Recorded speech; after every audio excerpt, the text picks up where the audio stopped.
also living for the people. Take seriously the weight of the people who are coming. You will live carelessly and self-centered, and you will mismanage the doors that God gives you. Preach, man of God.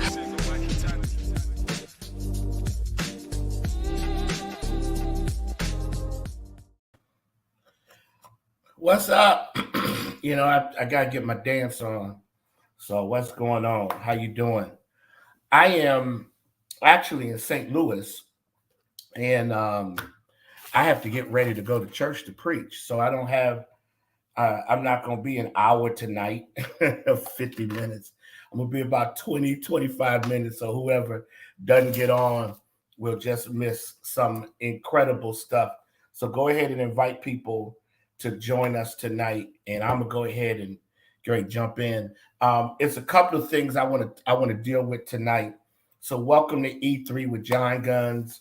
I discovered, and I shared this with Ray, that I don't have any hard copies of my book. I know some people reached out to me. I've got your emails, and we can send you a PDF of the book. But I want to make sure that we do that. So, and if you want to order the book, if you've never ordered the book, this is how you can order it.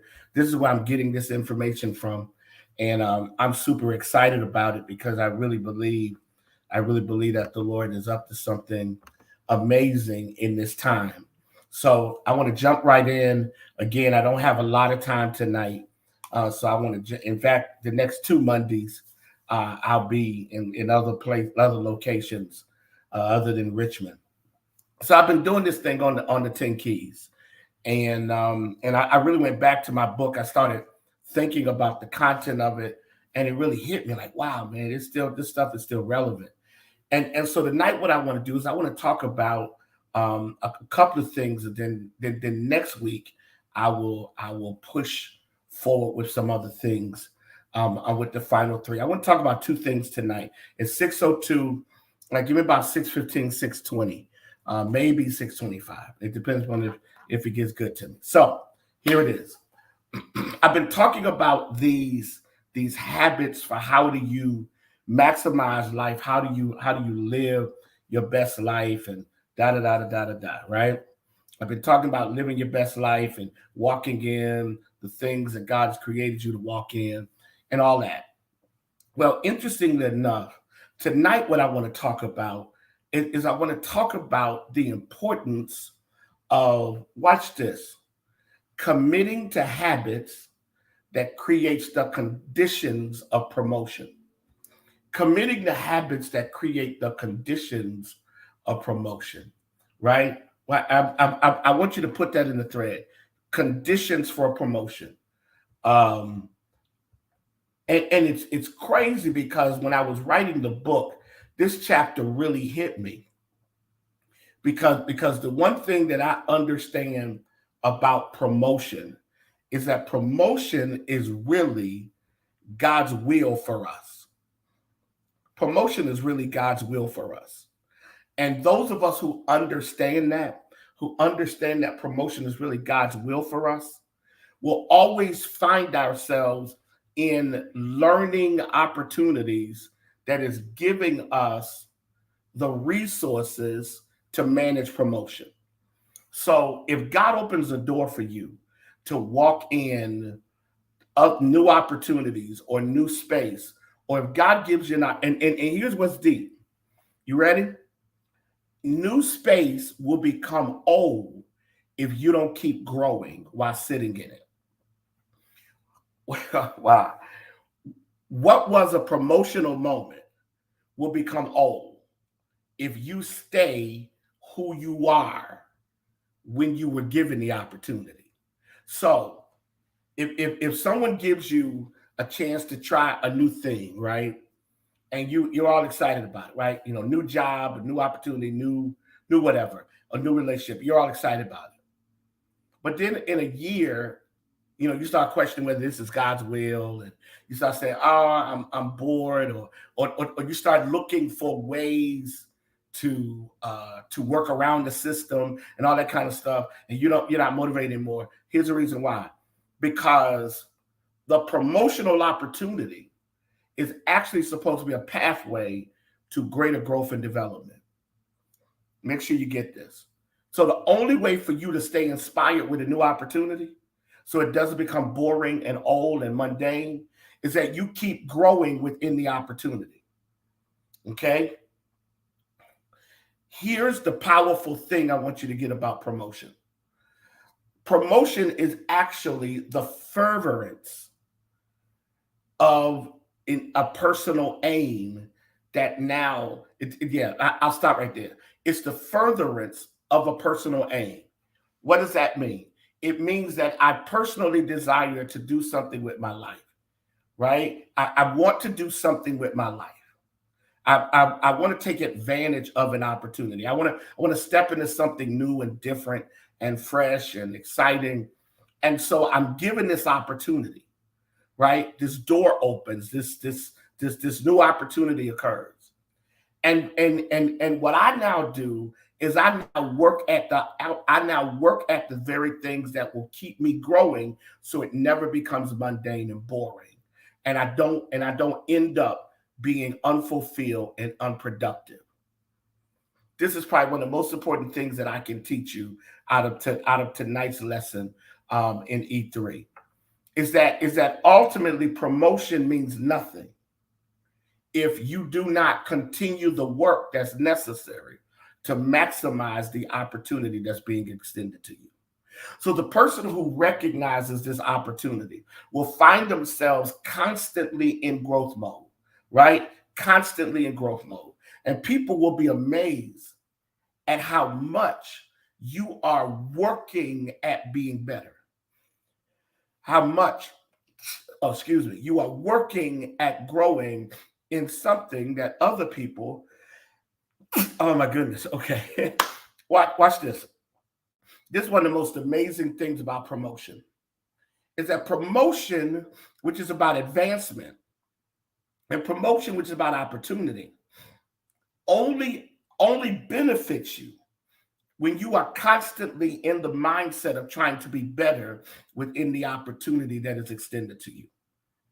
It is the most amazing thing then to watch someone who walks into a promotional moment and they amp up the learning curve. They amp up the learning experience. I got this sneezing thing going on. Oh man, okay.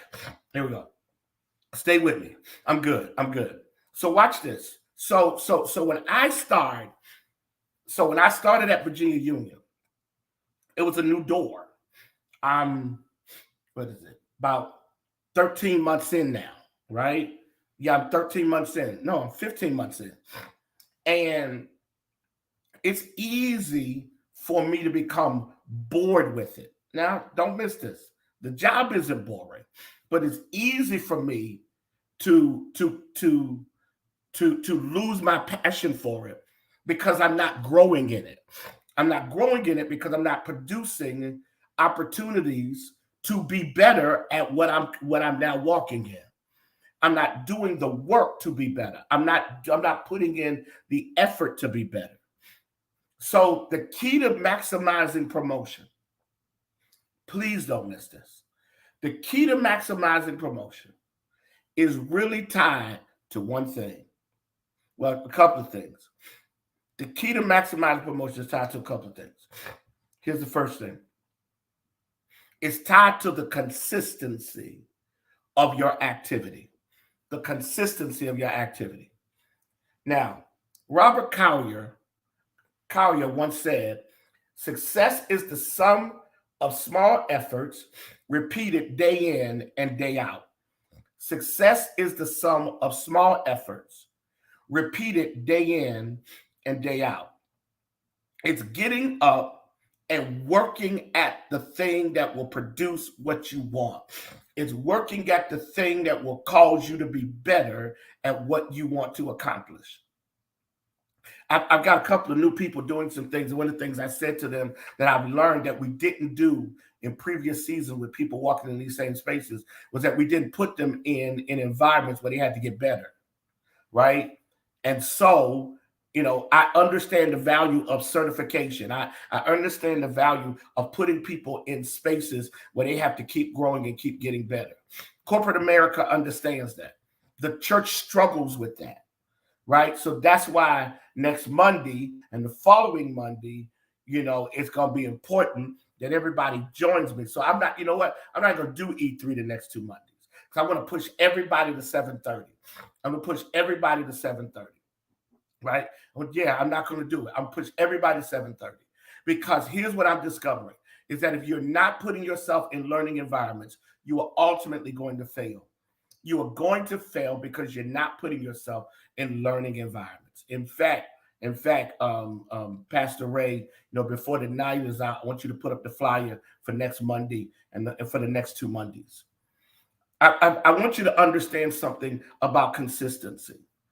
Being repetitive is not your enemy unless the behavior is destructive behavior.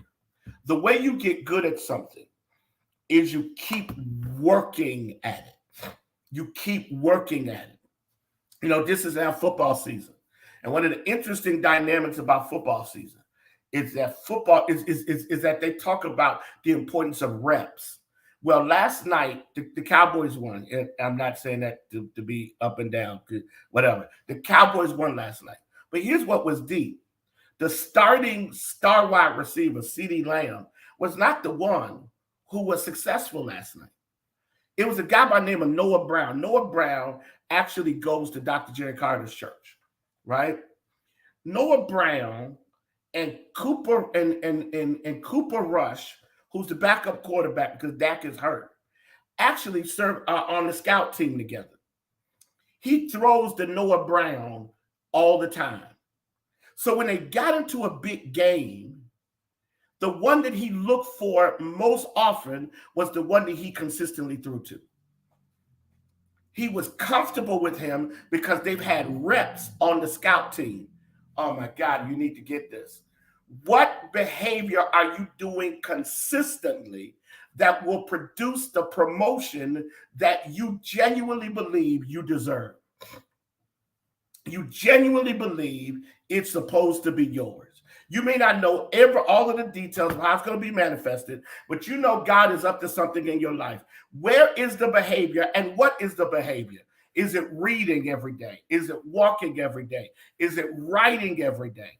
What is the behavior? Is it working on a particular area? See, here's what's funny. Sometimes, man, don't miss what I'm getting ready to say, y'all. Don't miss this. Sometimes you're so busy working on something till you never work at something. You're so busy doing the work till you're not getting better. I'll give you a perfect example. I love to play golf. Gerard Bell is up here, and Gerard is my golf buddy. I love to play golf. Well, it's something Gerard and I never do. Well, he may have done it once or twice, but neither one of us do this. And that's why Gerard and I are going to only be so good. Here's why we're going to only be so good. And he actually hits better than me. But here's why we're going to only be so good. Because we don't go to the driving range every day. Now, our lives doesn't afford us to do that. But we don't go to the driving range. We don't play golf 3 times a week, right? We don't. And it has nothing to do with the fact that we can't be better. I mean, Gerard could be a wonderful golfer and is a pretty decent golfer, but he doesn't go to the driving range. He doesn't practice the game. I don't practice the game. I'm going to only be so good because I'm not willing to put in the time to practice. Where is the consistency? Like right now, I'm doing this thing on the tongue. Well, the only way for your tongue to not damage you is that you got to become consistent in the disciplining of your tongue. You got to do the work. Come on, everybody get this. You got to do the work. You got to be consistent. Promotion doesn't come because you like to do something. Promotion comes because you do it when you don't want to do it. You do it when you're tired. You do it when it requires sacrifice. You do it because you want to be good at it. You want to be better at something. You want to excel. So you keep working on it. You keep working at it until you become better at it. Again, Robert Collier says, success is the sum of small events, repeated day in and day out. Here's the second thing tied to that. The second habit that is important is the habit of embracing correction as a positive. Embracing correction as a positive. That means that you need to have a mentor or mentors, or you need to have people in your life who can help you manage life, who can teach you valuable lessons, who can show you the path by which you need to go, who can give you guidance. Yesterday, I see her up here, Angela Bryant came to me after church and said, hey, Bishop, I need you to help me with this nonprofit thing. I got it. I need you to mentor me. Now, Angela and I are probably about the same age, but she's starting a new course. And because she's starting a new course, she wants to grow. And because she wants to grow, she's willing to be mentored. She's willing to be mentored, right? Here's what's crazy. When you are willing to be mentored, you will experience acceleration while other people who need experience get stuck in a learning environment. Don't miss this. Experience is not the best teacher. No. The best teacher is a teacher. I say it all the time. The best teacher is a teacher. There's some things you got to go through. There's some things you got to experience. But experience is not the best teacher. The best teacher is a teacher. I believe that with all my heart. Mentors are important if you want to end up in the place of promotion. And when you end up in opportunities, you take advantage of the people who are willing to help you. So when doors open for you, do you go and ask somebody, hey, can you walk with me? When I became dean, I sat down with people and I asked people questions. Hey, can you tell me, how did you do this? What lessons can you give me? Yeah, I may be older than you, but you're more mature in this area. And so, because I see your success, tell me how I can accomplish this, how I can be successful at this. Bob Proctor once said, a mentor is someone who sees more talent and ability within you than you see in yourself, and they help bring it out. A mentor is someone who sees talent in you, who sees ability in you, and so one of the things that you need to be grateful for is when God lets people see the good in you. Wow. Because at the point that God lets people see the good in you, now you begin to operate in a totally different vantage point. Because now you are starting to flow because God's letting other people see something in you that now should be nurtured. Praise God for that. Wow. So a mentor is someone then who sees good in you. Now, I want to share something very important with you. I want to share with you why in this season of your life, you need to be grateful for those that God places in your life to mentor you, right? I want to share with you why you need to be grateful. Three things about a mentor is very important. Here's the first thing. A mentor is clearly focused on your development. Okay? Make sure you get that. A mentor is clearly focused on your development. Secondly, a mentor is willing to be transparent without being destructive. A mentor is willing to be transparent without being destructive. And third, a mentor develops boundaries so that you can stay focused on development and you don't get stuck in the personality. A mentor defines boundaries. Now, why is this important? Because at some level, most people are not capable of being respectful of a mentor because they get comfortable with this person and they start, hanging out with them, and it's like, oh, this is cool, this person's cool, da da da, and they may be cool. But that's why boundaries are necessary, which means there's only so far you're going to go. One of the things I love about the Bells as relates to my wife and I, because my wife and I are very relational people, they never go beyond the boundaries with us. That's an important point. They never go beyond the boundaries. See, at the end of the day, a mentor isn't going to help you if you cross boundaries. Because the moment you cross boundaries, you lose the reverence that's needed to be blessed and impacted by the mentor.